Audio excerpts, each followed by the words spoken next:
if you raise and join me for the Pledge of Allegiance. Pledge allegiance to the flag of the United States of America and to the republic for which it stands, one nation, under God, indivisible, with liberty and justice for all. Roll call, Madam Clerk. No petitions taken. Supervisor Aliaga. Here. Clerk Newbeck here. Treasurer Brown. Here. Trustee Morocco. Here. Trustee Nalamothu. Here. Trustee Ritchie. Here. And Trustee Stoyan. Here. We have a quorum. Thank you. Is there a motion to approve the agenda as presented? Mr. Supervisor, I have some amendments to the agenda. I would like to add under regular business L1 FOIA appeal number 2022-147, Jim Artema, as well as move item L12, request to appoint Board of Review member, to follow item number L1, and then also to remove item H1, presentation, dealer community charging program, Bowman Chevrolet. Okay. Support that motion. Anyone second? In support? You support. Oh, supported, right? Okay. All right. All those in favor?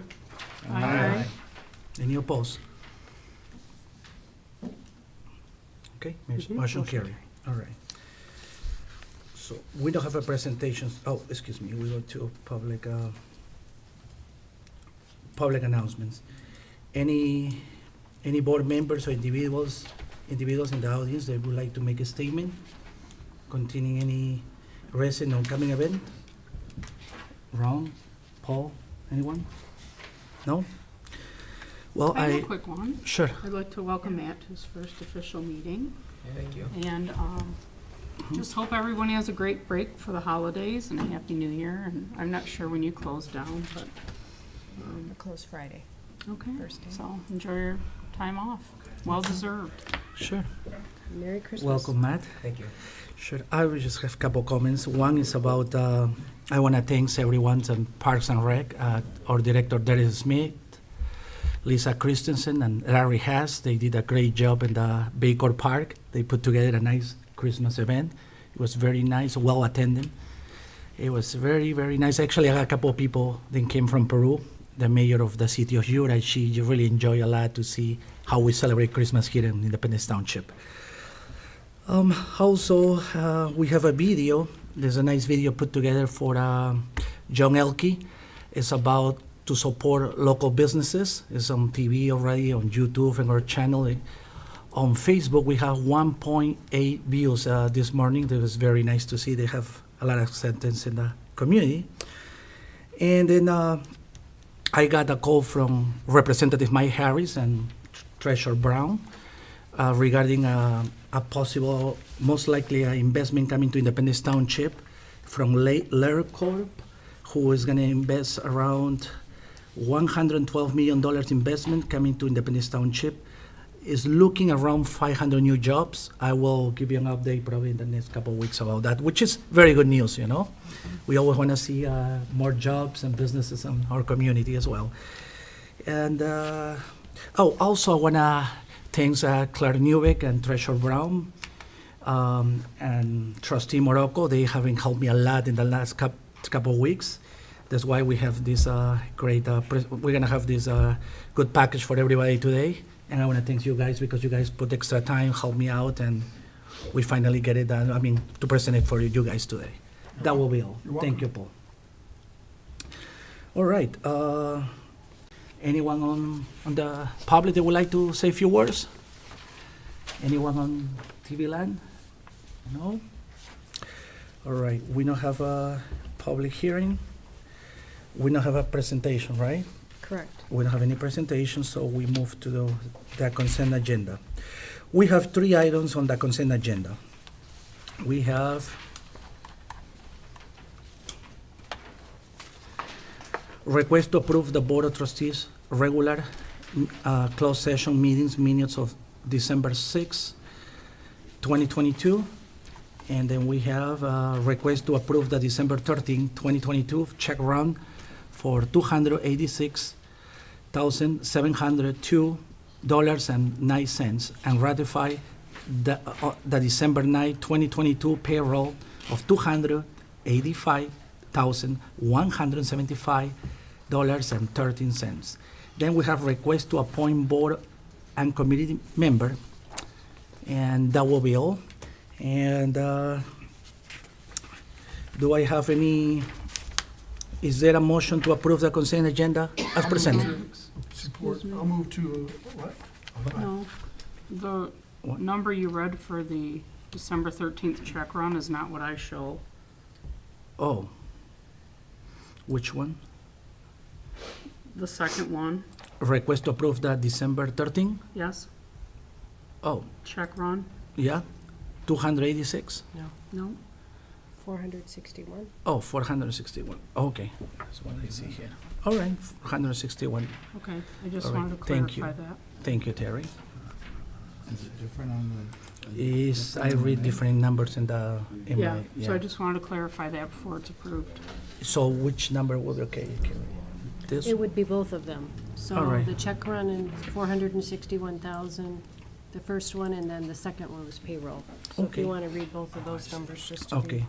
read into the record. Thank you, Terry. For the record, request to approve the December 13, 2022 check round of $461,812.92 and ratify the December 9, 2022 payroll of $285,175.13. Thank you. Now I'll move to approve the consent agenda. As president, thank you. Did we have a second? I didn't. hear. Anyone? Second. Okay. All those in favor?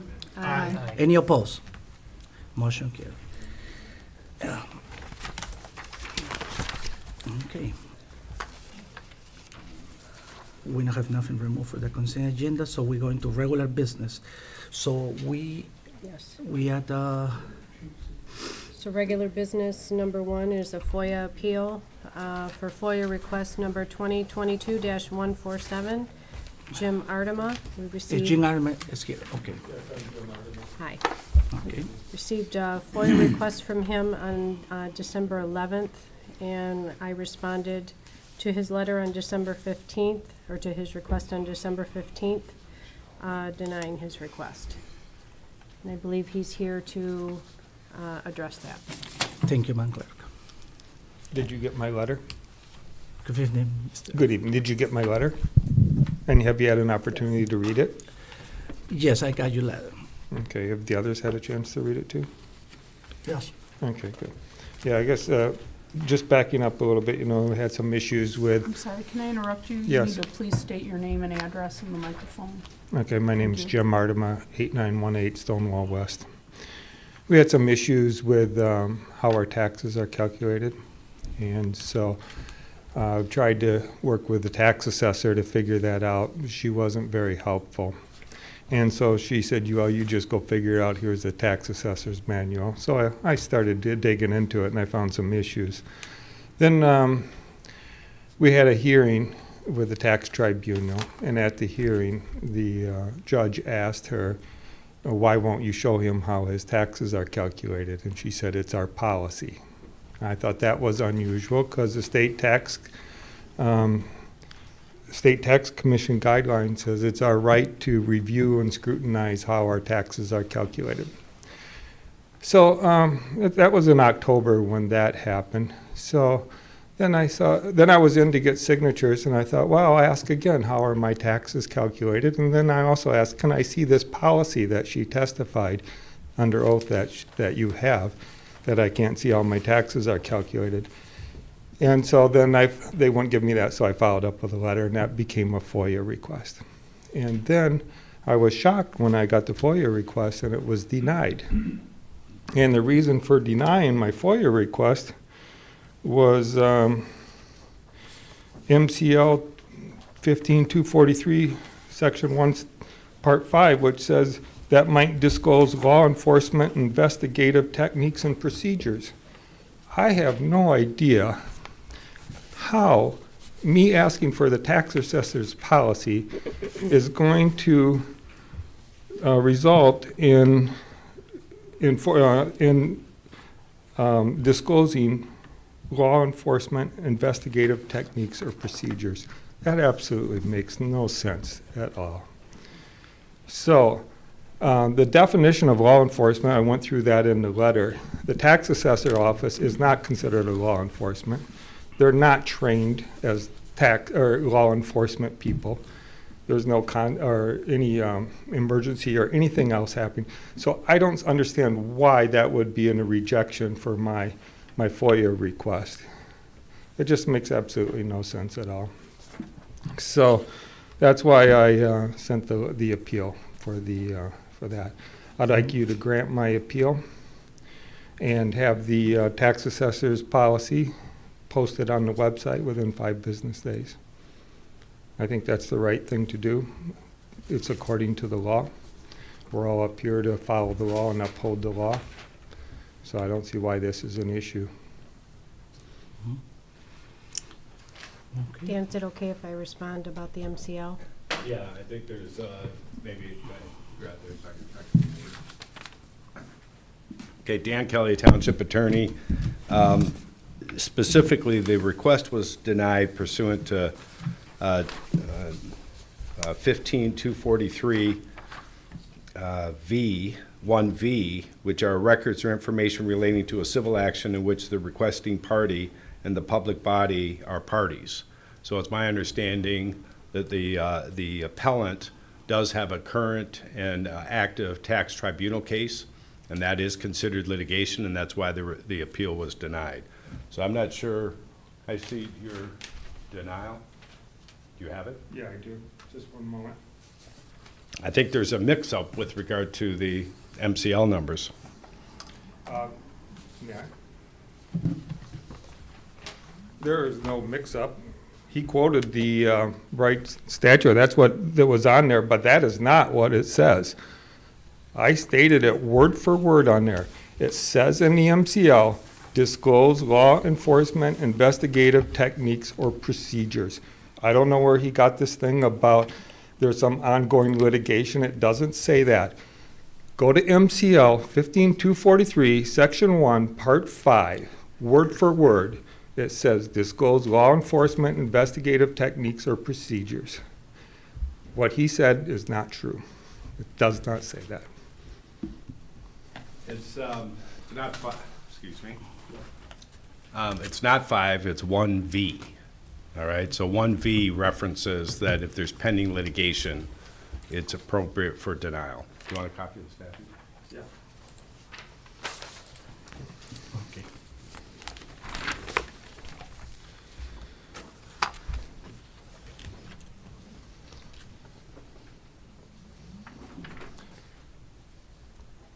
No, it's incorrect. 1B says investigating records compiled for law enforcement purposes. Asking for the tax assessor's policy is not any records that are compiled for law enforcement purposes. The tax assessor office is not a law enforcement, any activity to do with law enforcement.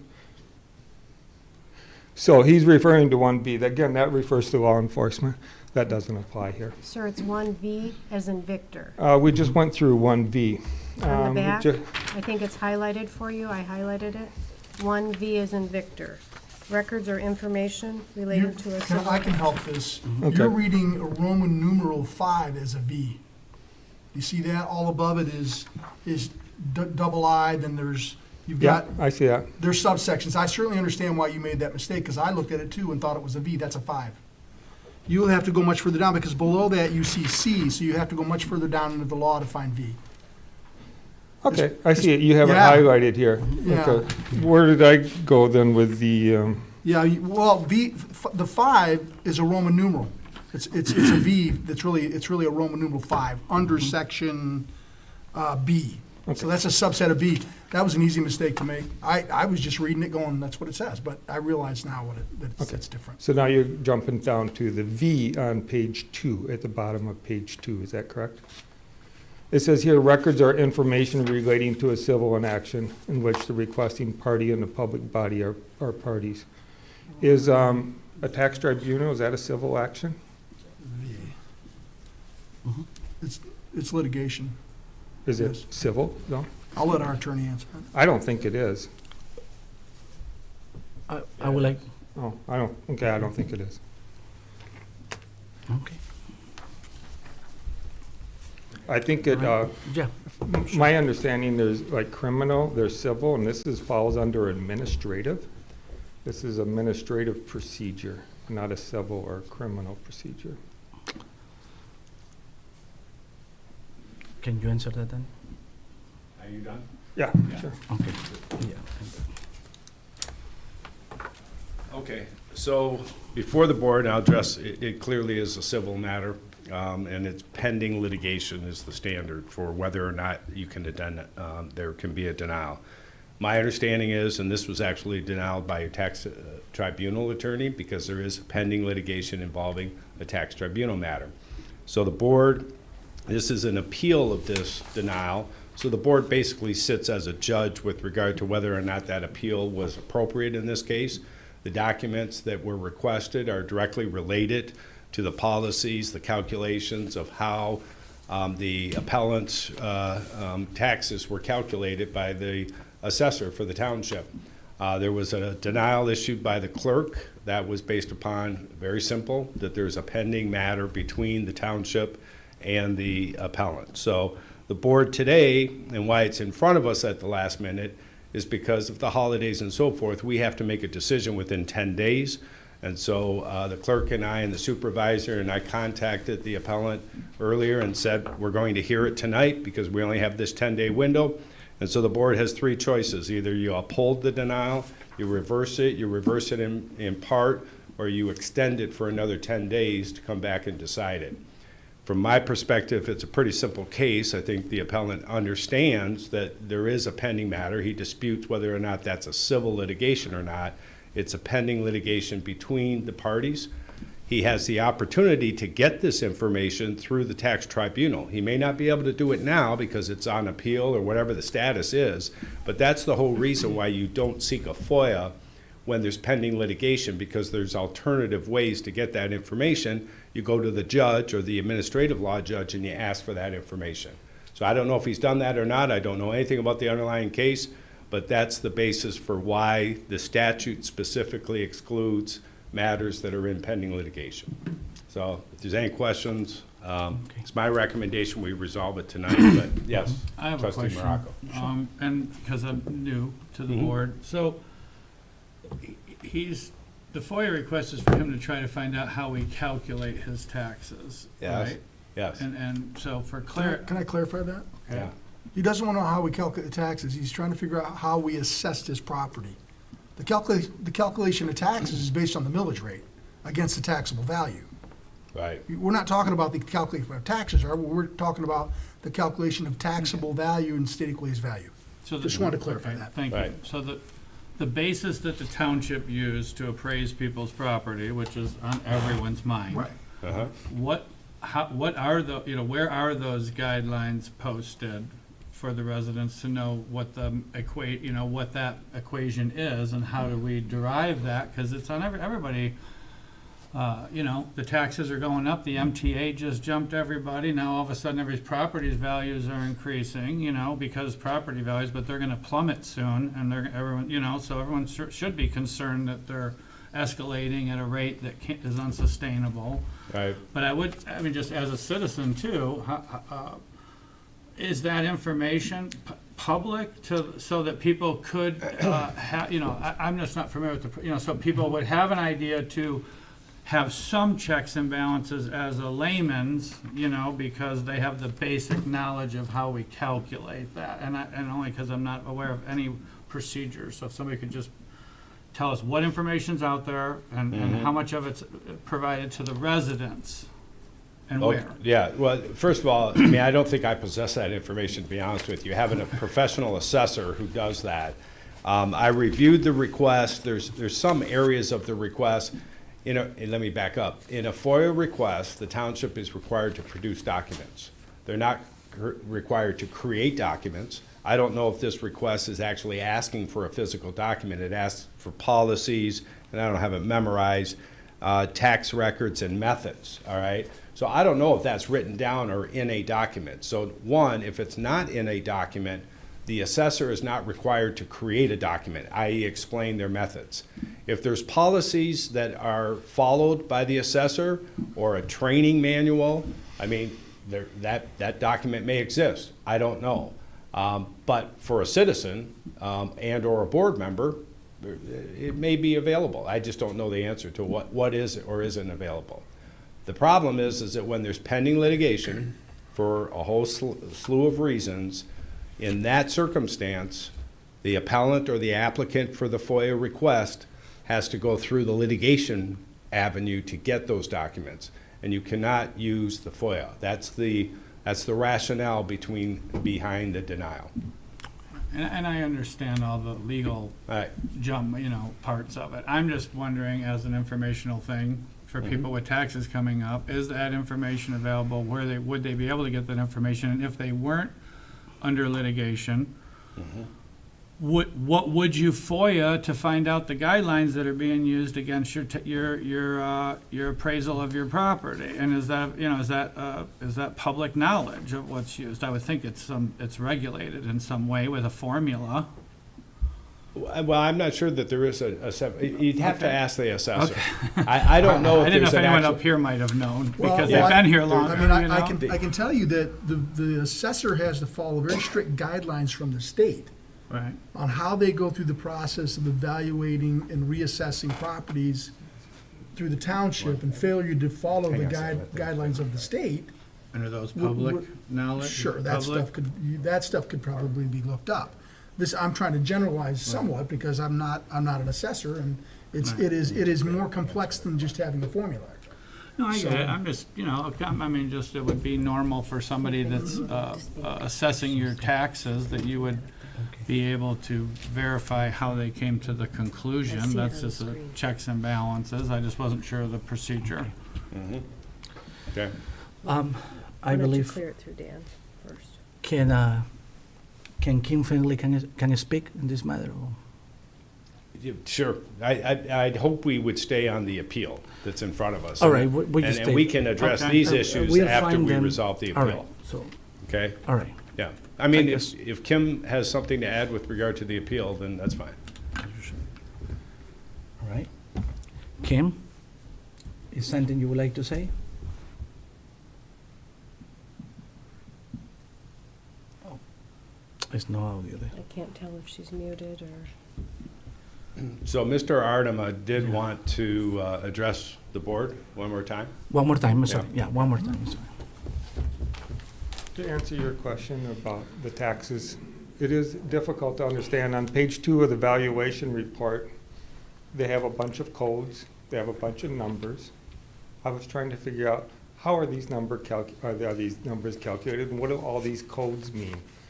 And so that's why I was going to the tax assessor office and saying, how is this done? Because it's so encrypted. And then I couldn't get answers. And then the question is, okay, how should it be calculated? So I started digging deeper. And as you know, the Constitution says our house is protected by, there's a taxable, the valuable is limited or capped by 5% or the inflation, whatever is lowest. And so that's there's a statutory formula also for when you have addition. So what we did is we finished our basement. We had an addition. But there's a statutory formula that says, here's how you handle that. And what the township did is they went and reassessed our house at market value. They did not take into account the MCL statutory formula, which says you have to take the lesser of the market value or the statutory formula. And that's what we're claiming that the township did not do. So you're right, there are formulas, and they are supposed to follow them, and we believe that those were not followed. And again, the page 2 of the valuation report is very encryptic, very hard to understand. So we don't understand how is this calculated, why is it different than what the MCL statutory formula says. Also, the value of the basement, I was trying to get some information on how that was calculated. So Kathy said, oh, here's a tax assessor's manual, you figure it out. So I went and did. And the state tax commission has guidelines on, here's an easy way to do it based on square footage, sort of like your easy federal forms, and here's an itemized approach. So we believe the itemized approach is more accurate. because it takes into account types of constructions, types of features, like we don't have a bar or any of these fancy things. It was just a real simple basement. So we went through and we did it unit by cost, and that's allowed by the State Tax Commission. And the township didn't do that. And so we believe that ours is more accurate because we followed the State Tax Commission's unit in place cost. Now, most taxpayers don't know that there's two methods for doing that until you go and read the tax assessor's manual. And I was hoping these policies would reveal how is that done, why do they take this method versus this method? What are all those codes and numbers? What do they all mean? Where did they all come from? And if I follow that and I follow the State Tax Commission, how come we don't end up with the same number? I would understand if they're like off by a small amount, that's not worth arguing about. But when they're off by $15,000, $20,000, then it captures my attention. We've got to figure out why is that? Why don't they agree? And so that's what we're trying to do. So it is very, very confusing. And I guess, to be honest with you, I'm a little frustrated too. When I go and ask for information, I keep on being denied stuff. And it's like, oh, you go figure it out. I ain't got time for you. And so we don't appreciate that at all. So that's how we got here. I understand I was looking Okay. at the wrong code. I apologize. If you grant my appeal, I'd appreciate it. If you reject it, I'm okay with that too. Okay, thank you. Mr. Sonrath? Yes, Paul? I would just make just one general comment. The state set things up so that, the supervisor ultimately is statutorily is the assessor of the township, and it's something I'm sure he's going to be undertaking to get his education on that as we move forward. He has the right to then assign those duties to a professional assessor, which our township has done for many, many decades. The township board is really, I think correctly, not involved in trying to help someone figure out how can tax things be changed, because you wouldn't want this board actively involved, because we know people in the community, and it would just be a bad way to go, and that's the way the laws are set up. So for us, appropriately, we should deal with the issue with the FOIA, but really when it comes to the assessing, we have to put our trust in a level 4 assessor that we have, and I understand you have some problems with how your case has gone, but I think we have a duty to follow that, and then the system that's set up with the tax tribunal, and then the right to appeals. So we know there's a process, and I believe we have to trust that the process will get to the right conclusion at the end. Okay, so, Kim? Kim, would you like to say a few words? You would like to address, okay. No. No, okay, all right. She's muted. We just can't hear. Yeah, we can hear you, the audio is. Can we What is John? unmute Kim? She can hear us. She's but we hearing can't us. You hear can her. hear us, but. Give him a second. I think he's Yeah. working on it. Can I make a quick comment in the meantime, till she's able to Sure, speak? of course. Trustee I Nalamato? think the only problem with having her speak is we're going against, I believe, what Dan wants us to do. Mm-hmm. We're not supposed to be hashing out what their legal problem is right now. Mm-hmm. That's not for us to judge, and to me, it's almost like holding court right now. That's not what we're doing here. And I feel for you, I understand what you're going through, but if you were on a case, he can't just go walk the streets and start talking about it, and that's what we're doing. So respectfully, I think Kim should not speak right now. Sure. This is for the tax tribunal, and we're here to judge whether or not we're gonna give him the FOIA request. And I personally will be saying no, because I'm gonna follow our legal counsel's advice that this is written and why, and it's in the middle of litigation, that we can't hold court outside of the real court, is how I look at it. Agreed. All right.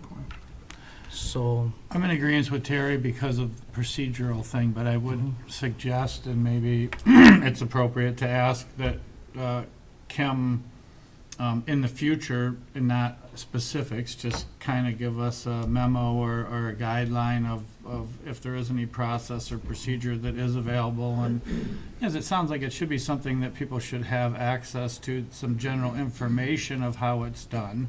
And if that exists or not, it's not tonight's decision, but I think that since it was breached, tax season's coming, that I would just like to know a little bit more about it in case I'm asked by somebody in the public how they would obtain information, that's all. But I agree that this is not the place to deliberate. That's a great idea. I'm sure we can do like a study session with the board that will be open to the public, and we can do that here in next year, early next year sometime. It's a great idea. Whether it's that formal or not, but something, you Well, know, yeah, 'cause I mean, I'd like to know. public can come, that's great. Okay, good point. Okay, So maybe Dan, you want to summarize our three options again? And yeah, then Yes. Well, the first option is to uphold the denial for the reason stated, that we are engaged in civil litigation with the applicant. 2 is to reverse it. 3 is to deny it in part or grant in part. Right. And then the 4th one is to grant another 10-day extension if the board needs more time to decide. So this one is pretty clear-cut. I appreciate that there may have been a misreading of the statute, but it is applicable. It's not a good precedence for the board to set to start releasing it because of the very nature of what's going on here. I mean, obviously, he has a pending matter that he wants to make those arguments to the court. And so, and they may be good arguments, we don't know, but that needs to be addressed in front of the judge and the court that he's pending in front of. So it's bad precedence to release those, and I agree with Trustee Alamothew's comments. sure. I agree with you and Christina Lamato as well. So we make a, Yeah, the motion would just motion. be to deny the appeal, and I would point out that the applicant has another mechanism for an appeal, and that's to the circuit court of this decision by the board. Debbie, would you like to make the Sure. motion? So am I picking number 2 on your thing? Yes. To uphold? Yes. Okay. Yeah. I'd like to make a motion upholding the disclosure denial Support? for FOIA request 2022-147. 2022-147, Mr. Jim Erdema. Okay, Support. okay.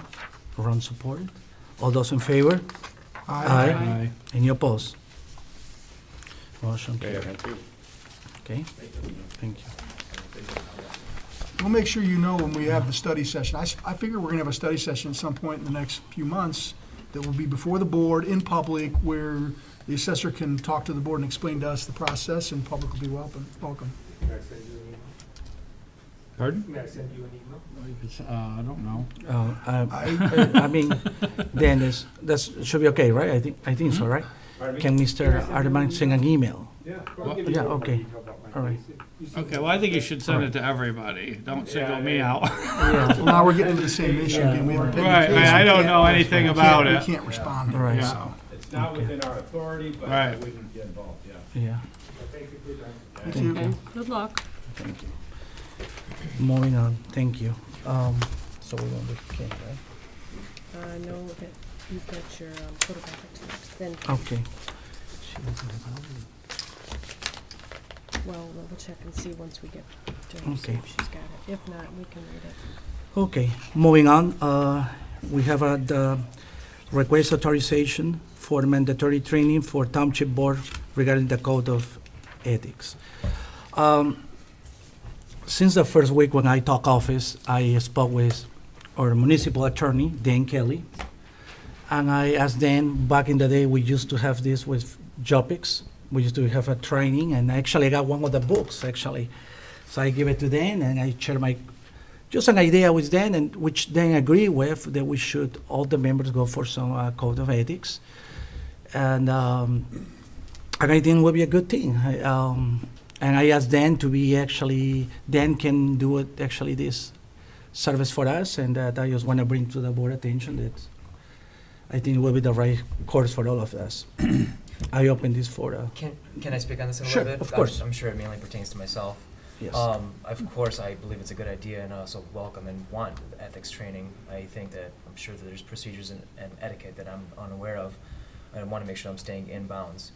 I would go further to say that not just applying to myself and Sam as the newcomers, but just in general, going forward, I feel like new members of the board should be given the same ethics training and it may be going overboard, but is it a good idea to possibly even say across the entire township, all new members of any board or any committee be given some sort of ethics training, obviously geared towards what their board specifically does, but training nonetheless? Again, it might be overboard, but I think it might be worth considering. I agree with that, and maybe if you guys like, I mean, we can amend the motion to amend it to not just to the Board of Trustees, but all the boards. I mean, we can maybe add other boards. I don't have a problem with that. I opened up for discussion. And I think will be good, good refreshment for everybody, I think at a minimum, you need to include the zoning board and the planning commission. For sure. Sure, Not well, only ethics, but their authority. sure, we can include, I mean, we can amend the motion. Dan, is that two separate things? I'm sorry, I didn't. The ethics training, if we were to Yeah. agree to the planning commission, the zoning board, because we had it in the past too, and the township board, but then equally, there's the, the powers of the board and their duties would be a separate thing, but they cross, the lines cross if you don't understand your authority. Right. Then you can move yourself into a situation where you have no business being separate, that could, so they tie together. There's the authority of each board and what Right. their authority is, and then the ethics is a whole, a separate thing. Right, well, so I kind of anticipated that this ethics training would be kind of a broader approach, because we do have 2 new board members, actually. And so that's the way I was approaching it. Now, if you're introducing other board members, we've had training for other board members in the past, then maybe you want to, if there could be a division on that vote, then make it 2 motions. But I envision that the ethics training would kind of be an overview as well, and kind of an interaction with the board. If you guys have questions, and we'd have some basic topics that we would cover. You actually have in your bylaws a desire by the board to redo this every election cycle. Well, we've had some turnover on this board, so it would be a good time to do it at this point. And so that's the way I look at it. So I would break it up into this board's action, and then if you want to extend it to other boards, that's up to the board. We would be the authority to do that, right? Oh, yeah. Yeah. Because the other boards have staggered terms. Right. So there's new members on the other boards that are not going to fall into that. I mean, obviously, if we could get through where everyone makes it through their appointment or election with a whole board, which hasn't happened in a while, but if it could, it would be a 4-year turnover, but. Right, right. I mean, it's always going to be voluntary, so I think what this board would be doing is to, request, I suppose, of the other boards and authorize myself or maybe the planner to be involved in updating the board or reviewing kind of their standards, their authority, and in some ways the ethics as well that apply. That's kind of how I would handle it. Could if it be that's what the something board that was wants. done in the beginning of the year, knowing that appointments and stuff on other boards are, start January 1st? And, for those Yeah, boards there'd where be- it's an annual refresher, or something? Well, as As Jose needed? Aliaga pointed out, I mean, he actually approached me shortly after coming into office about this idea, even before we had our newest trustee. So it was kind of assumed that we'd wait until sometime in January. I do have your prior council's kind of summary book from the last time that it was done, so I don't need to repeat the same work that was done. We might do a quick update to it. But we would be ready to go by mid-January. And if the other boards, if that's after their appointments, that would be a good timing as well. Okay, Yeah, Clerk clerk. Newbeck? Just as a suggestion, maybe when this is held for other boards, well, I guess we could even do it for ourselves, that we videotape it, and then we could have that video available to new appointees, rather than everyone re-sitting through the same training, every year. If they've been on the, it's, I think it's a very good idea. That's a good point. Yeah. and then it can just be played or be offered to the new appointees or the new electeds as that happens, and And I was going Make it to available. also add, because board members might have a particular interest on a subject matter, that, they can email me over the next 2 or 3 weeks to address certain areas. I mean, I have a general idea of what the basics are. Some of you are much more familiar and experienced. And so we'll go over the basics, but if there's other areas, like, for example, you want to know a little bit more of the zoning board of appeals, or or the Board of Review and their duties, we could address those to make sure that it may not be directly under your authority or what you do on a day-to-day basis, but you just want to understand how the government works or the township works. So I could do that. I think maybe just a general overview of the other boards and commissions and, yeah, sort of like even, I always think of, I call it my little red book, the MTA Yeah. book that outlines the roles and responsibilities of boards and commissions and deputies and things like that. I think that would be helpful. Yep, I think that's a great idea. So, yep. Sure. I was just gonna say, you know, we also, I'm not sure, Dan, if we've ever done that training with you, Dan. I know we did an ethics thing before the planning commission, but I know with previous council and in many other places, we do have a training program on roles and responsibilities of all, elected, appointed bodies. So, and we actually do this training for the, we're designated trainers for the municipal league, so we do the same program all over the state when we're asked to do it, so. Okay. Thank you. Yes. Just one other comment, and there's a lot of professions out there that require continuing professional education. I know I'm required for my CPA license to have 2 hours of ethics training every year. You have to do it, and and if you don't, they won't relicense you. I'm sure attorneys are the same. I'm sure a lot of professions are the same in having that ethics training. So just doing it once, I mean, you really want to make sure it's kept on people's minds. So coming up with something that could just be sent to board members, which might just be a 1 hour video quarterly or something, just something that could be an ongoing thing with something new, or it's 45 minutes or 50 minutes, and it's just, you send it, and maybe we don't watch it, maybe we do, but it does help to have that happening every year. Okay. Right, so we'll Any- coordinate that and, Okay. when you're ready. Board members, any other comments? So can we just Sure. approve Christina this Lanato? one the way it is, and in January, we're talking about the rest? Or you're amending this one to include them both right now? Can we amend it now? For. Well, you can, you can always okay. add a motion if that's what you want to do now. Okay. Right. Any members of the public would like to speak? Anyone on TV? Any comments? Any questions? None? Okay, I guess, somebody, Are we making a motion?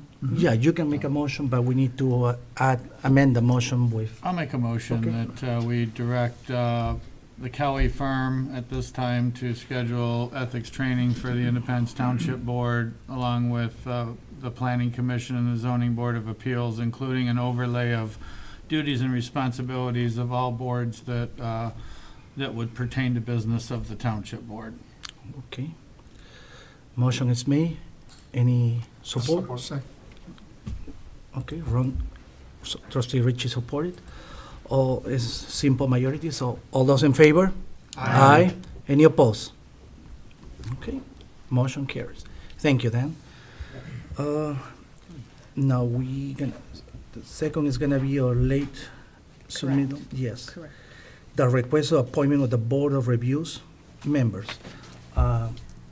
Kim, or Assessor Kim Finley is there on TV. Hello. Hello. Oh, hear you. Yes. Yay. Okay, Kim, can you tell us about this May?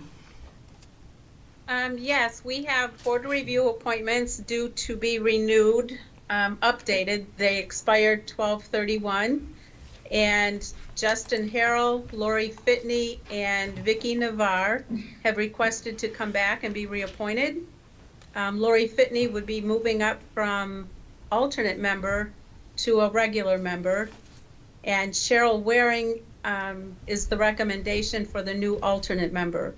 All of the board review members are experienced in market valuation, lending, and bank appraisal work, which is a huge bonus to the Board of Review, seeing that they sit to determine and decide 50% of market value on our properties.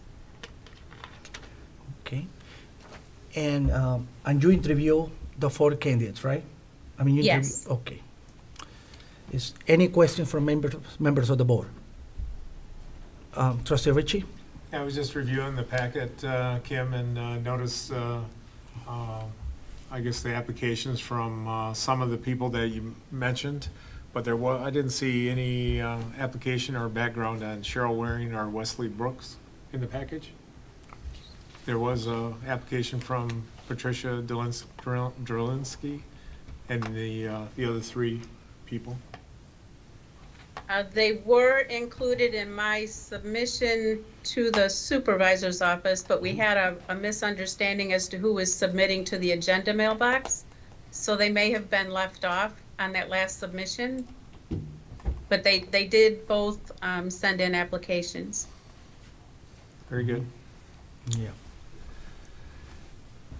Treasurer Brown? I have a question that just occurred to me, not necessarily only related to this, but I am curious. We redact the addresses of people on quite a few of these things that come in, but if someone comes to the podium, we make them tell us where they live publicly. And I'm curious as to why we redact the addresses for people applying for something, but we make someone at the podium say, well, I mean, I guess I would ask the attorney if that's. Well, yeah. I was curious. I was thinking about it earlier today, and So it's a good please point, but state your name and address. Dan Kelly, Township Hall. So there is a standard for coming to the podium that the clerk is allowed to ask for the address. In the documents, it's a little bit of iffy, but we take the approach that it could be private, and so in applications, we strike it. But All right. it's a judgment call. No I'll be worries. honest. I'm just curious. Yep. Well, it makes a good point, because if they're in a rural part of the township or not, it can make a difference, depending on the board you're applying for, I'm saying, you know, knowing where they live. True. Good question. Any other comments, questions? Clerk? I was just gonna Rick. tell Trustee Ritchie, what were the two that were missing? I could forward Well, them to Cheryl you. Waring and Wesley Brooks. Wesley Brooks. They're not in the packet, so. Oh, And normally, you check on the second page that you checked them and they correct. were residents and that kind of stuff, I guess is what I'm getting at, so. And I'm I just sure hope we, that was checked and. yes, it was. I'm sure we have them, and I can forward them to the board. And if you'd I like guess I just them, didn't have time to call you this afternoon. to that's okay. let you know I If did. you'd like them, I can forward them, so. Patricia's is here under, her application included planning commission application, so it is listed under there, I Well, think. he's looking for, Brooks and Brooks, I don't see, Yeah, but Cheryl Waring and Brooks. And where, Yeah, that's why I said Patricia's was in there, so.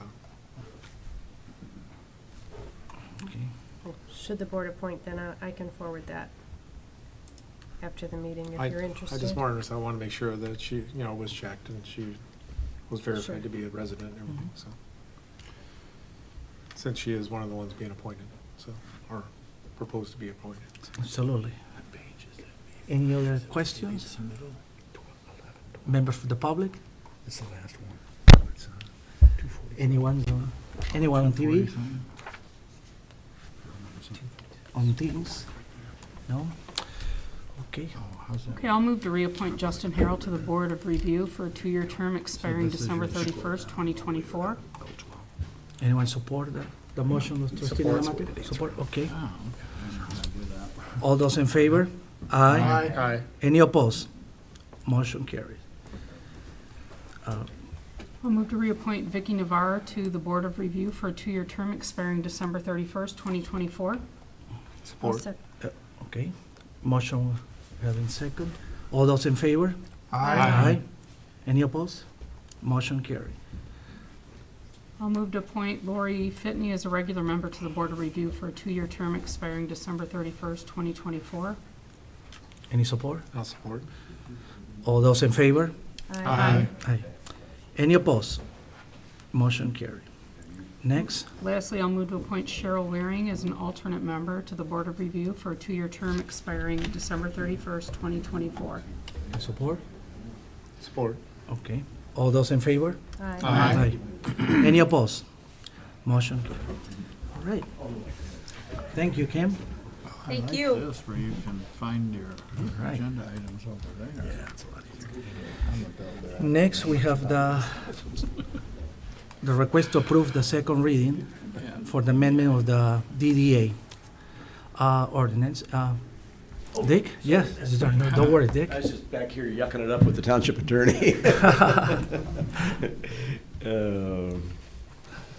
Well, you've had your first reading of the ordinance, the amendment to the existing DDA ordinance, which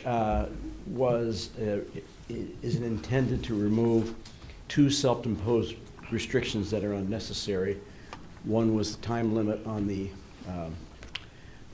date of the actual DDA, and the second was the self-imposed limitation on debt, which is always going to be a matter of township board to approve. So that really is the extent of what you are being asked to pass, and it's an amendment to your existing DDA ordinance. Are there any questions? Any questions from board members? About the DDA? Nope, No questions? not about Okay. this. Claire? I'd like to make a motion to approve the second reading of and adoption of an ordinance to amend the Downtown Development Authority ordinance to remove certain restrictions on the capture tax increment revenues and the incurrence of debt, and to direct the clerk to publish notice in the manner prescribed by law, and to identify the new ordinance as Chapter 11, Article 3. Support. Okay. It's roll call, right? It is not. It's not. Okay. All those in favor? Aye. Any opposed? Motion carried. Next is a request to appoint the DDA board members. So this is about the board that's gonna be the board on the DDA. I believe it's have to be 9 members, and the supervisor have to be sitting the board, and then Treasurer Brown and Carrie helped me actually during this, and Trustee Morocco, we will look into the candidates. We find good candidates, good people that's volunteering to serve in the board. Any questions, any comments from board members? I have one. Sure, Paul. Only that I don't recall if we've talked about it, but Sam is doing a lot of work on this. He's also a property owner in the district, and is everything, are we okay from obviously you've got someone who owns property in the district. Of course, he's gonna be paying taxes into this. So is there any, I just wanna make sure that someone doesn't come later and say, why didn't anybody ever talk about the fact that, Sam is a property owner? I kinda like having him on it because of his knowledge of that area and being a property owner, but I just thought we should just at least chat about it. Sure, and obviously, the final approval of any assessment of the taxes still remains with the board. I don't believe there's a conflict, on its face, but it's a good point that, to disclose to the public that you are a property owner, Sam, in the district, and I think one of the recommendations is to put you on the DDA board, so, but disclosure is the right approach, I don't think there's a conflict. Thank you. Okay. I just want to make a statement. Sure. Working with Jose on this, that I think that he's did a really good job of, if you know the people, I don't know every one of them, but I know most of them, that the people that are proposed are spread up and down the district. They're on all the roads of the district, which I think is really key. And from the head of the chamber to real estates, to builders, to retailers, to, it's a really diverse board with a lot of representation from all of the boundaries. And I think that was, that's a key point to make about who's going to be involved. Yeah, it was brought to my attention that in most DDAs, we have the head of the Chamber of Commerce always involved. So I think it was a very good idea, and she came to me in the beginning of November or something, and she in one of the events of the Chamber of Commerce, and she asked to be in the DDA as well. And I think she's going to be a good asset as well of every other member, of course. Any other questions? Well, and Forrest was on the original one back in the 80s, so he's going to bring a lot of history Yeah, for sure. to the board. Yes, Trustee Stonian? I have just, forgive my ignorance just because of being inexperienced, but I know that a lot of board members serve on other boards and committees. Is it typical that we would vote on ourselves to be placed on those other boards, or how are we usually placed on other boards? We done it in the past, I believe. We actually, probably next meeting, will need to place you and trustee Morocco on other boards and committees that were vacated by Supervisor Aliaga's position as well as Treasurer Brown's. Okay. So that will come next meeting. Maybe Mr. Carlisle could give just a little background, especially for you, as to what this group represents and who they represent, you know, who we went looking for, you know, of the DDA. Well, not about this case specifically, but just the okay. general concept of when you are appointed to a board, do we also vote on ourselves to be placed on those boards? Like in this case, not to pick on you, Sam, but when it comes time to decide on Sam, is Sam's vote I have to counted? recuse myself, do you mean? Is I that don't what you're think you asking? need I'm to. not sure what we're Yeah. recusing. Dan's That already means said there's no You conflict. don't. It was Yeah. talked Oh, about that. yeah, have a that's my conflict. that's my Yeah. question. Yeah, I mean, yeah, the short answer is you can vote on yourself. If for some reason you feel that there's a personal conflict, you should disclose it and ask the rest of the board to recuse you. But it's been our approach in the past, which is supported by the law, that you can vote on yourself. I don't mean to step on any toes or come Yeah, out too strong, sure. but I don't understand how it wouldn't be a conflict of interest to vote for yourself to be given power in another board. You know what I mean? So the concept is that when you're on a board of trustees, you agree to vote on all matters. You can't just take a pass. Yeah. So you have to have a conflict, and I understand that the natural inclination is that if you're voting for yourself to be on another board, or even when we went back and voted for, and I don't know that any board members voted for themselves to be a trustee or not, that the fact of the matter is that that's what the guidance is from the law, that you should vote. Always vote unless you feel that there's an actual personal conflict in voting. So, that's Beyond the just short being on answer. a board. Just being on a board, Yeah, right. okay, thank you for the Yeah, explanation. sure. If I can just make a point, some of the boards that you may get appointed to are not boards that you particularly are soliciting that you want to be on. But there's a lot of boards that we have to participate in, so it's not necessarily seeking power to Right. put yourself No, on yeah. a board. No, again, I'm No, not but I'm just coming out saying. accusing anyone. I'm just Right. No, no. understanding the concept. So there's a lot of boards that really don't give you power, it's just as much as you have. It's a duty. There has to be the duty. Right. Okay. I vote myself Right. out of. Very good question. Okay. Very Thank you. good question. Thank you.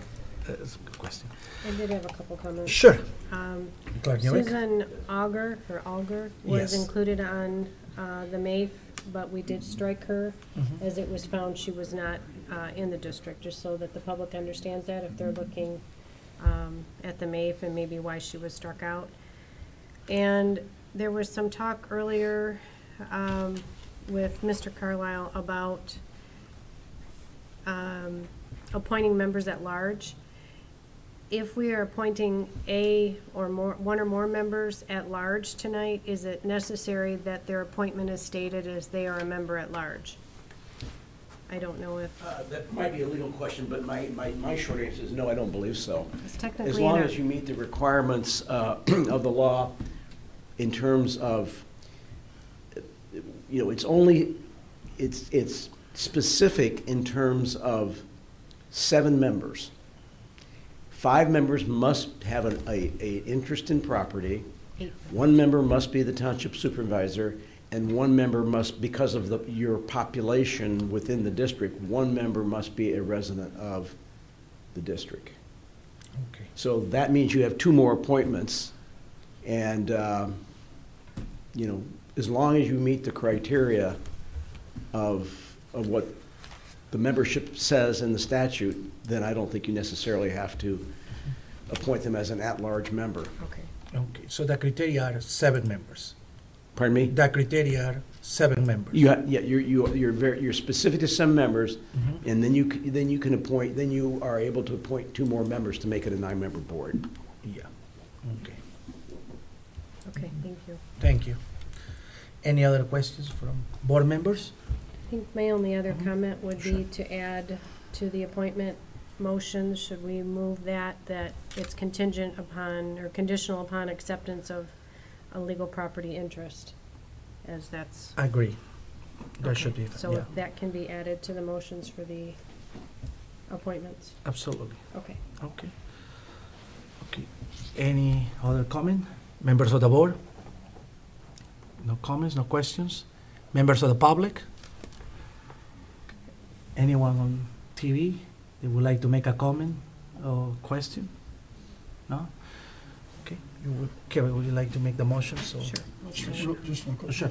But the legal property interest inclusion isn't for everyone, right? Because Well, if it applies, if it applies, you'll say if it applies. Okay, Yeah. that's good enough. okay. Okay. Move to appoint based on the recommendation of the supervisor Jennifer Margraff and Forrest Milzo to the DDA board, conditional upon an acceptable legal property interest, should it apply for a one-year term expiring December 31st, 2023. Support. Okay. I guess adding to the legal property interest, it could be, like if somebody sold their property or whatever, no longer own the property, then it wouldn't be the proper person on the board any longer then, right? Right. And then we probably have to appoint somebody else at that point.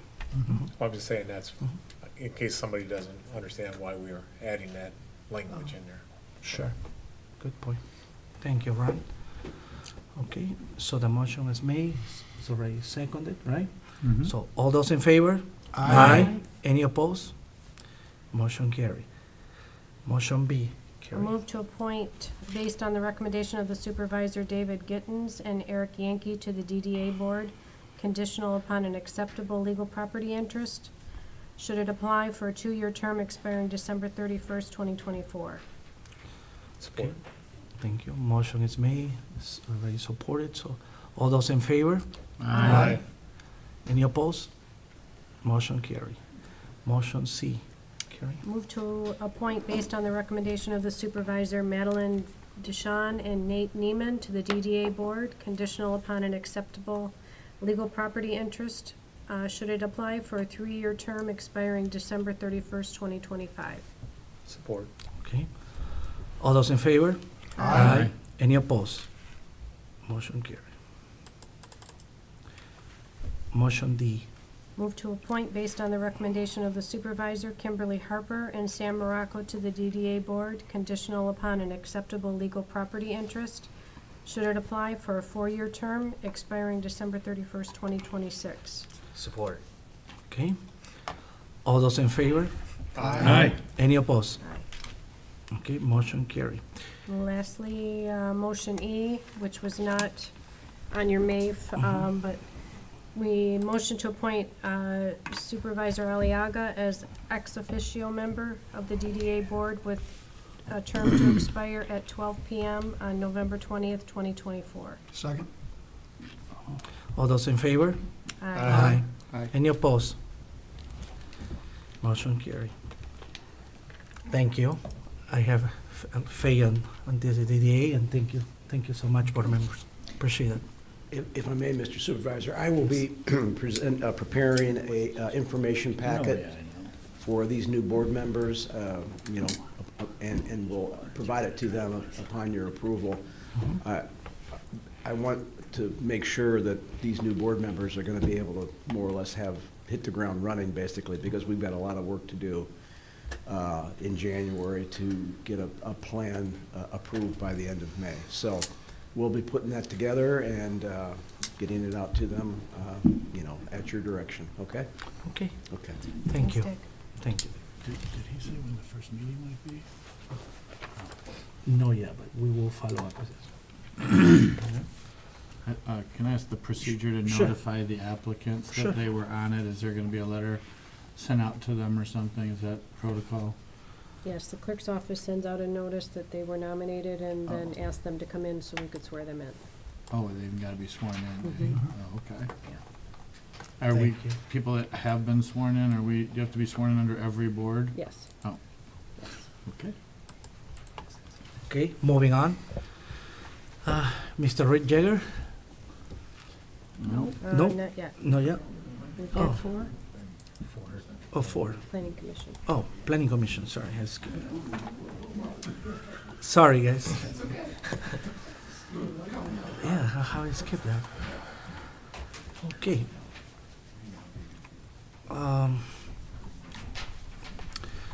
Okay, I presented my recommendations for the Planning Commission.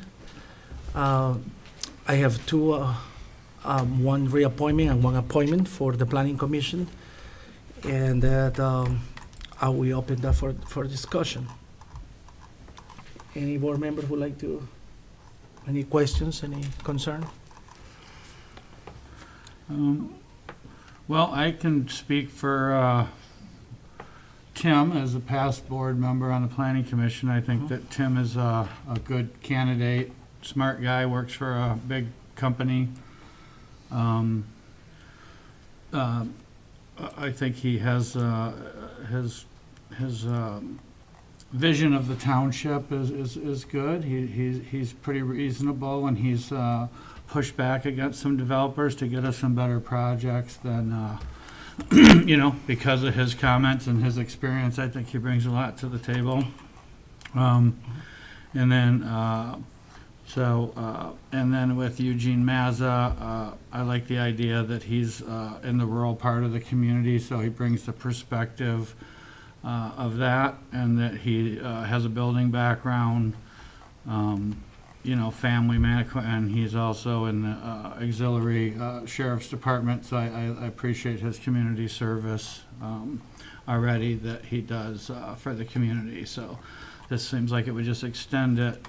And I believe also that both of them had shown potential interest for being on the planning and zoning. So I think having having more opportunities for residents on as the liaison is also to the zoning board is also important that for the township. Those are my comments for now. Yeah. I have a couple comments. Sure, Um, Terry. And goes along with what you said about the DDA. I like a little bit of variety, so putting another builder on there is not my first choice. I personally think that Emily Ford would bring a lot of experience.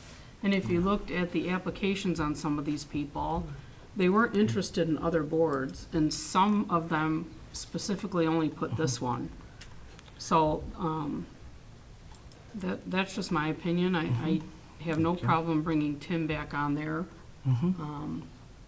But I'd like to see somebody new and different, and Sure. I just think Emily would bring that to the Thank you. table. Thank you, Terry. Thank you. Well, all right, Paul. I agree with Terry on her comments, and I understand Sam's comments related to folks from the northeast quadrant, the northwest quadrant. We actually did appoint someone from northwest quadrant, Dr. Patel, this year. Was it this year? So I do like to have the balance, and I really agree with Terry on Emily Ford. I think she's would be a great asset for that board. That was all. Thank you. And thank you, guys. I appreciate your input. I recommending today reappoint to Tim Lockering and appoint you Massa, as you see. Also, I want to remind the board, nicely, respectfully, that we appoint, just months ago, I think this year, we appoint a veterinarian in the Planning Commission. It was everybody voted in favor, and that was fine. You asked for a diversity, and we have a veterinarian in the Planning Commission, which is totally fine. I think it's open to residents to represent the community, and it's fine. And I think Mr. Eugene Massa, I spoke with him, I know him since 2018. He's committed to the community. He's someone that I know for a while, and then I think he will be a good representative for us in the Planning Commission. Any other comments? Sure. I'd just like to comment on Tim Logren that, I've worked with him on the Planning Commission for multiple years now, and I think he's a fine person to be on the board, and I'm glad that you're looking to reappoint him. Eugene Mazza, I know him not directly, but indirectly, from being in the township, and some of the other people as well, I guess. But in reading the applications again for each one, I noticed that 2 or 3 of the people that asked to be appointed to the board have done so multiple years back. So where Eugene Mazza's was probably the latest entry to the to be filed. So I mean, to me, 2 or 3 of these other people have applied more than a year ago, if not 2 years ago. So they've sought out this position for quite some time. So, and I guess to go to Terry's comments, I guess I was looking at it. 3 of the applicants are female, and looking at diversity and age and everything as well for the board. You know, I guess I'd be in favor of adding a different person. Okay, thank you, Ron, and I agree with you. And I recall when we appoint last time a person, you brought up the name Mr. Patel, I believe you say. I don't know which one.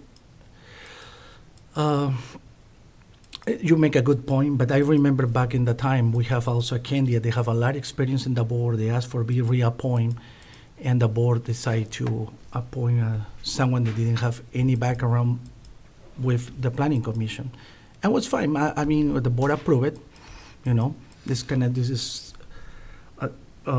different, not similar, but maybe different. I believe that my recommendations are good. These people, they have already experience and deal with construction, and they have the knowledge of building. And I'm glad that you like Tim Lackering. I like him too. I think he will be a good help. He already has history, but I do believe and support Eugene Mazza because I believe he will be good. Is what during the campaign trail I hear what people want, someone that will support keep our community as a veteran community, and I think he will be a good candidate based on what I hear from the people on this summer when I was knocking on doors, talking with a lot of people. And I'm a man that believe that I have to fulfill my promises, and that's why I'm supporting a candidate that have that background. But I respect every single board member. I respect your input, the comments. You are a liaison in the planning commission, and I obviously take seriously your comment as well. And thank you, Ron, for your service as well. Any other comment? I just think it's important that we support Jose. He's the new supervisor. He's the one that makes the appointments. Obviously, I'm the one that got bumped out by the last supervisor from the planning commission, and everybody jumped on top of that person that had 0 experience, which is fine, but I think this is the time where we either we support the new supervisor and his agenda, or we don't. So I'm going to make a motion to reappoint Tim Loughlin to the Planning Commission for a 3-year term expiring December 31st, 2025. I'll second. Okay, all those in favor? Aye. Any opposed? Motion carried. And I'd also like to make a motion to appoint Eugene Mazza to the Planning Commission for a 3-year term expiring December 31st, 2025. I'll second. Can I request a roll call vote? No, it's simple majority. I can request a roll call vote, can I? You should do a roll call. Roll call. Okay. Clerk Newbeck, yes. Treasurer Brown? No. Trustee Morocco? Yes. Trustee Nalamothu? No. Trustee Ritchie? No. Trustee Stoyan? This is for Eugene Mazza, correct? Yeah. Yes. Supervisor Aliaga? Yes. Motion carried 4-3. Thank you. Thank you. Appreciate it. Moving on. Now, Here's where it gets fun when Rick starts talking money. Rick, now it's your turn. Yes. Thanks, come on, this is getting exciting. No. Good evening, everyone. Rick Yeager, Budget and Operations Analyst. This is budget amendment number 32. There's various year-end budget amendments. As you all may know, this is the last meeting of the year, and it's also the last opportunity to amend the current year budget. And it's also an opportunity to basically address some revenue items as well that have gone quite a bit over budget. So it's basically an opportunity to correct a few expenditures and put things in line, because we cannot have, within our general fund, none of our departments can be over budget, and with any of the other funds, they can't be over budget at all. So this is the final opportunity to correct anything that may be a little askew. So what I want to start out with here, we have some revenue items here within the general fund that have come in quite a bit more than what we originally had budgeted. The first one is permits for building. We budgeted about $260,000, expecting the results to be similar to past years. But due to some larger projects, the account is currently at $461,000. So a budget amendment of $200,000 is recommended to bring this budget closer to actual. Number two, we budgeted state revenue sharing, the constitutional piece, a little less than what was on the state website due to uncertainty of the market.